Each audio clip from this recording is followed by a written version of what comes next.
best players coming from the Judiciary Matches. We have Nover Buenaobra and of course, Team Captain Chester Tolomia. Unahin ko na po si Nover Buenaobra. Of course, this is your second year, no? Para sa kupunan ng Judiciary Matches. Isa ba talaga sa pinag-focusan mo for this season yung 3 points shots, no? Kasi maganda talaga ang pinapamalas mo when it comes to the outside shooting, especially for this season.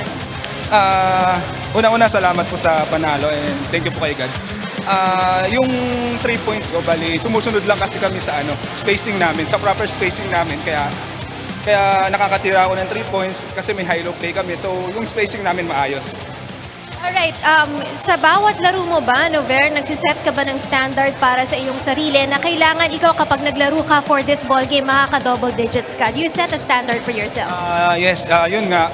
Kailangan kasi tumulong ako kay Kuya Chester. Pag hindi ako nakatulong, baka matalo kami. Yun yung sinasabi sa akin ng ibang team coach, Kuya Chester, na kailangan makapag-contribute ako. Hindi lang siya. Kasi pag siya lang, medyo mahirapan talaga kami manalo. Nover, sino mga naging inspirasyon mo sa larong ito? Please go ahead with your greetings. Yun po, unang-una, salamat sa suporta lagi sa wife ko. Tapos sa anak namin, si Riley, tsaka dalawang kapatid niya, si Kurt, tsaka si Kent.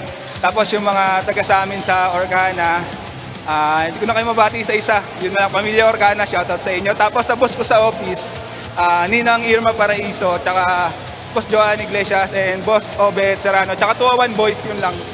Salamat sa inyo.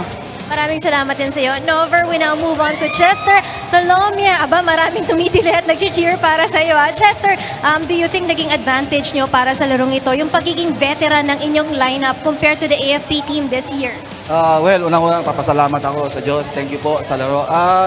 Siguro may malaking tulong din sa amin yung pag-lead sa team namin.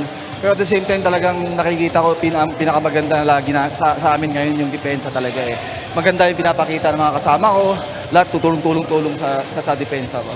So how will you make sure na magtutuloy-tuloy ito for next year dahil magbabakasyon muna kayo, no? So you have 3 more games remaining next year. Makakalaban nyo pa dyan ng BJMP, SSS at DOJ. Anong gagawin ng Judiciary para magtuloy-tuloy itong momentum na ito? Well, yun nga, napaka-malaking challenge sa amin to kasi ngayon, holiday na ngayon, sa daming mga kainan. Kailangan namin pa rin talaga mag-practice, sacrifice lang muna kami. Siguro makakain, less lang muna konti, sakripisyo lang para sa next year, sa January, at least hindi na mahirap para sa amin. Nandun na pa rin kami sa shape, pa rin condition pa rin kami. Sino naman ang mga gusto mong pasalamatan at batiin para sa larong ito, Chester? Binabati ko sa asawa ko, si Paula, sa mga anak ko, si Chesna, si Payus, and si Baby Evie, and sa nanay ko, at saka sa kay Mama, sa lahat ng sa mga kapatid ko din dyan, hi sa inyo, and then sa Tanhay, sa lola ko, at sa mga tita ko dyan, hi sa inyo, sa Sambuan din, sa mga kamag-anak namin, and sa Sambuanga, sa lahat ng mga taga-Sambuanga, hi sa inyo, and then sa lahat ng mga sumuporta sa amin, sa Supreme Court namin, sa office ni Justice Marquez, maraming salamat po sa inyo, and thank you po sa lahat ng mga sa suporta nyo. Merry Christmas po. Maraming salamat sa iyo, Chester Tolomia, our best player of this ballgame alongside with Nover Buenaobra po yan kanina. Congratulations sa kupunan ng Judiciary Matches for winning against the AFP Cavaliers.